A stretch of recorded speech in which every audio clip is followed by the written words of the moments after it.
Hello everyone, this is Conservation Voices for the PrimateCast. I'm Cécile Sarbian. The release date for today's podcast is May the 9th, 2016. This is the first installment of a podcast series that will be conducted in the Democratic Republic of the Congo. So stay tuned. I'm right now talking out to you directly from Kinshasa, where I recently had the chance to meet with Jef Dupain, Great Apes conservationist, working for the African Wildlife Foundation. Hello, Jef Dupain. Yeah. Thank you very much for accepting our interview here in Kinshasa. So you are the technical director of the African Wildlife Foundation, Central and Western Africa. And I was wondering, so you are quite a figure in great ape conservation today. So can you tell us how all of this started? Oh, all of this started at the university in Antwerp in the 80s when I studied biology In Belgium? where I had the chance, because of the collaboration between the Zoo of Antwerp and the University of Antwerp, to do my master's on reintegration of a number of captive chimpanzees over there. So that's where my interest in chimpanzees and then chimpanzee conservation later on started. Now, when the Zoo of Antwerp created this island for the bonobos, the Zoo of Antwerp is the stud bookkeeper of the bonobos. When they created this island, a very nice enclosure for the bonobo family in the animal park of Plankendaal, they absolutely wanted to do something for the bonobos in the wild. And they knew about my interest to get to Africa, get into the forest and do something for chimpanzees or bonobos or great apes. And so that's where I had a chance to go for the Zoo of Antwerp in 1994, for the very first time, to come to Kinshasa, travel to the Equateur province, go to the Lomako forest, and look for the bonobos. So that's how it started, 94. In a descriptive statement of yourself I've read on the African Wildlife Foundation webpage, you said that AWF looks at sustainability ecologically, economically, and socially. Can you tell us how? Okay, yes, thanks for that question. And so that's why I like a lot working for the African Wildlife Foundation. African Wildlife Foundation, we're working in over 10 countries, headquarters in Nairobi. And the mission statement for AWF is to work with the African people for the sustainability, the longevity of wildlands and the wildlife on this continent. And when we look at that, we look at the ecology, of course, the ecological sustainability, but at the same time we're very well aware that the world is evolving, and development is needed on this continent. So we're looking for ecological sustainability in a modern Africa that's economically also thriving and going well, considering at all times the needs of the African people who are depending on that development and on the ecology in which they're living.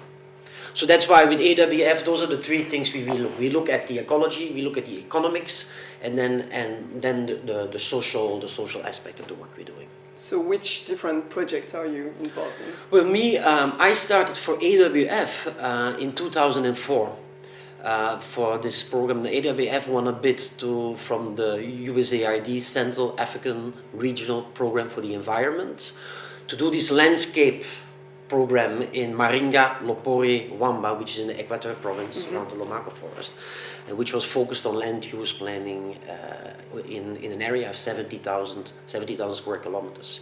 That went very well, that program. And it's based on that program now, on the lessons learned from that project, that I'm now responsible for African Wildlife Foundation to look into expansion into West and Central Africa.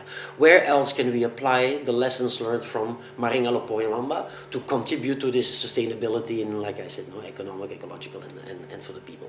At this moment, we continue working here in DRC in Maringa, Lopori, Wamba, 70,000 square kilometers. But 2 years ago, I started the same kind of program, a bit different, but on the border with the Central African Republic, which is called the Biliwele Protected Area Complex, about 60,000 square kilometer, with a very important population of chimpanzees living there, but also still with one of the most important populations of elephants still living there. That's what we do here in DRC.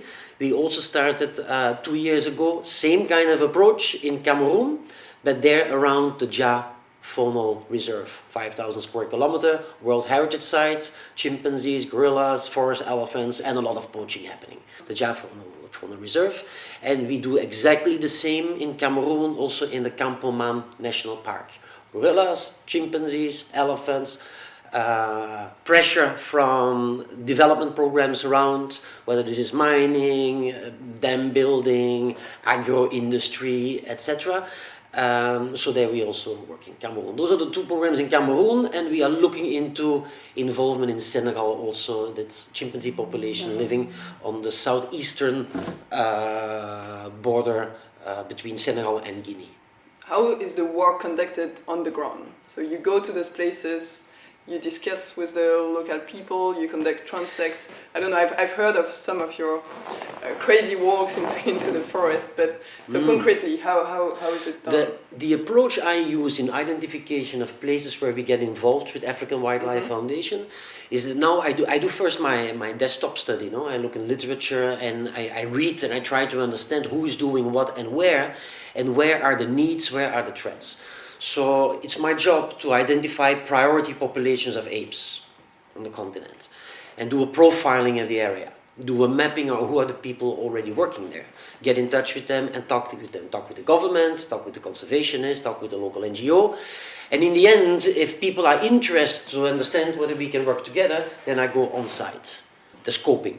And then by visiting the field and discussing with the stakeholders, we are identifying, evaluating whether AWF can bring some added value on the table with the expertise we have. And then we talk with the local stakeholders on how we can contribute financially, but also, most important, technically, to the conservation achievements they try to get done on the ground. So that's how it basically goes. So basically each time we try to identify which expertise from AWF can contribute. Now the expertise we have with AWF is we have one direction which is focused on land and habitat conservation, where we have a lot of expertise, mainly in Eastern Africa, in land deals with communities, with private sector, with government, etc. This is something that can help. My focus, that's another director, Kathleen Fitzgerald, she's focusing on this. My focus at this moment is protected area management. It's improving, ecological monitoring is improving, mainly anti-poaching. Because at this moment, the poaching is a major threat for the apes in Africa.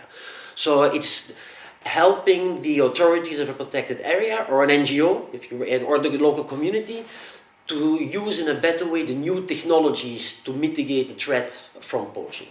And the new technologies today is the use of Cybertracker and SMART, PDAs, handheld computers, so that protected area managers can do an adaptive ad hoc decision taking on how they try to stop poaching in the area. Another expertise we have in AWF that we are very proud on is conservation enterprise. So once you have your protected area well managed, once you have the animals there, you have the wildlife there, can we help with the development of tourism? But not in a naive way, not thinking that if you build something, the tourists will come. No. We did a lot of mistakes with AWF when we helped development of tourism, Kenya, Tanzania, Zimbabwe, Zambia, etc. And it's from those lessons learned that we are ready now to help with the development of tourism elsewhere. Facilitate negotiation between the authority, the government, the local communities, if they are involved, and the private sector. Because we strongly believe it's the private sector that will do tourism well. Yeah. But there need to be a fair and there need to be equity in the benefits from the tourism. So that's one thing we are very strong with AWF also. And at this moment, as a result of the poaching crisis, the ivory trade, the rhino, the pet trade in chimps, Philippe Mohuti, vice president of AWF also, he's much more looking in judicial training. Get sniffer dogs in airports, do judicial training, and so that the poachers that are arrested thanks to the new technologies, that's where I'm more involved, that they also get to court and be punished for what they're doing wrong. So those are a few of the things. So what happens often is that when you go to the field, and me myself, I was a scientist, bonobo researcher in the 90s. My biggest challenge at that time was that I could see the need for conservation to come in. Yeah, but as a scientist coming from a university and from the Zoo of Antwerp, I didn't have the expertise or the tools to negotiate with the authorities, to negotiate with the communities, to do land deals, to do etc. So that's what we do with AWF now. So we're reaching out to researchers on the ground who are now turning into obliged conservationists, sometimes in fields that they do not have the expertise. And that's where we offer to bring that expertise on the table. So that the researcher can do his work and study the gorillas and the chimps or the bonobos or the elephants, whatever, and we can come in and to negotiate with the government to improve, to strengthen the capacity of the eco guards of the national park, to start negotiating with the traditional chief about collaboration, etc. So that's more or less how it works. And that's going, at this moment we are very proud the way it works in Billy, northern DRC, the way it works in Lomako, in Maringa-Loporibamba landscape, the way it works in Ja, despite all the challenges. That's why we went to check on the walk through the Ja, the way it works in Campo, and the way it seems to start working very soon in Senegal also. And we look at, and I continue the scoping for the African Ape Initiative. Mm-hmm. I'm the director of the African Ape Initiative, which is part of the work that I do as a technical director for Western Central Africa. We have 3 strategic objectives. Number 1 is having a portfolio of sites that catches the diversity of apes in Africa. So the 9 subspecies, the ecological diversity, to the extent we already know something about it, the genetic diversity, to the extent, because we are learning every day from the scientists, cultural diversity, etc. So do a portfolio of sites covering, catching the diversity of apes on the continent. The apes we do not cover yet is the cross-river gorilla, it's a Nigerian Cameroonian chimpanzee, and it's the eastern gorilla. But apart from that, we have, for the other subspecies, we have the activities happening. Number 2 is facilitate networking amongst those who are doing the conservation, who are doing the research over there. So bring people together from Campo, Ja, Lomako, Billy, Senegal, Bindefelo, Nigeria, and bring them together.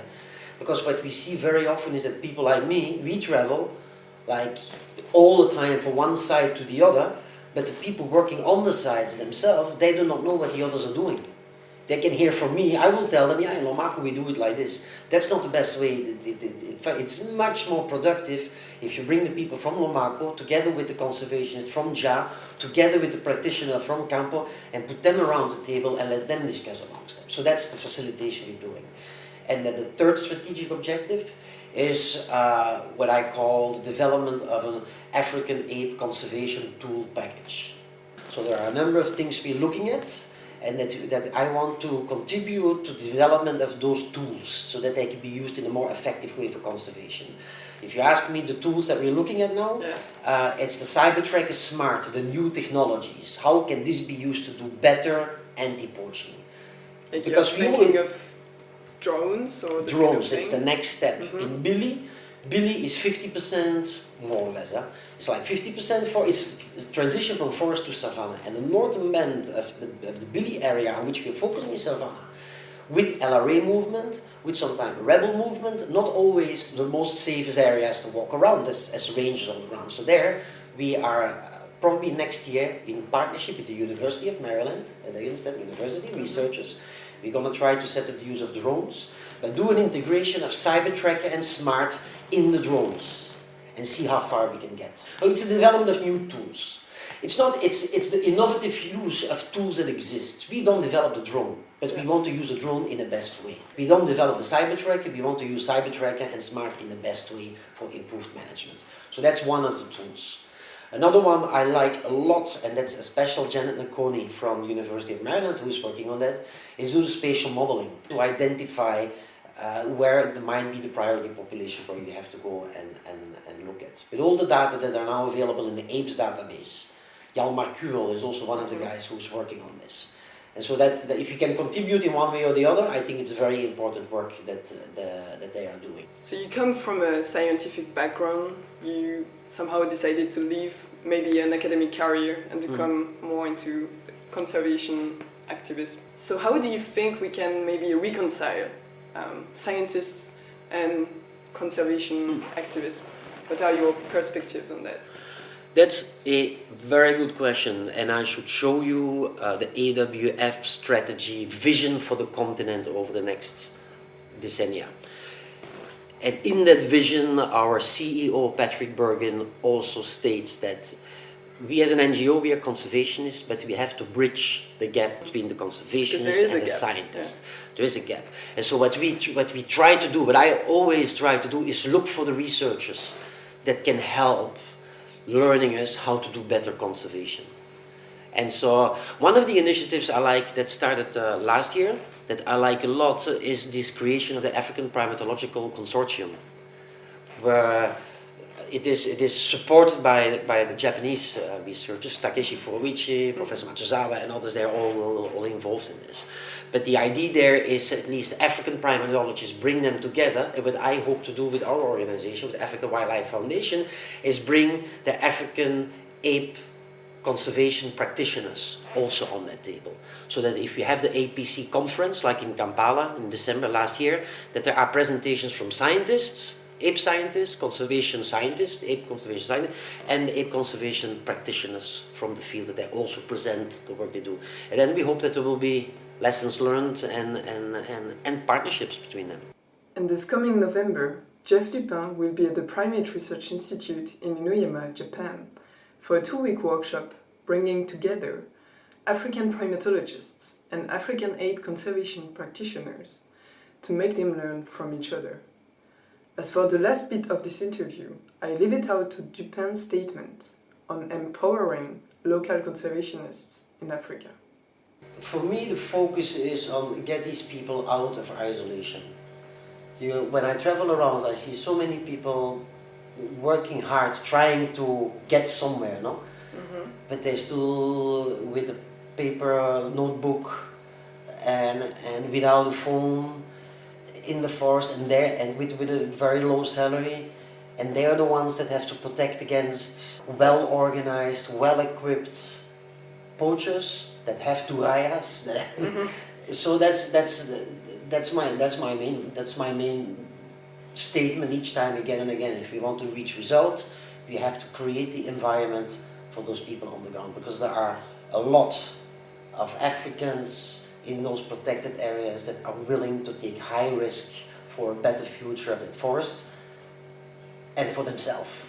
You have been listening to the PrimateCast, a podcast series dedicated to the study and conservation of primates around the world, brought to you by the Centre for International Collaboration and Advanced Studies in Primatology of the Primate Research Institute of Kyoto University. Visit us online at www.cisasp.pi.kyoto-u.ac.jp/news/podcasts and follow us on Facebook at www.facebook.com/thePrimateCast and on Twitter at thePrimateCast.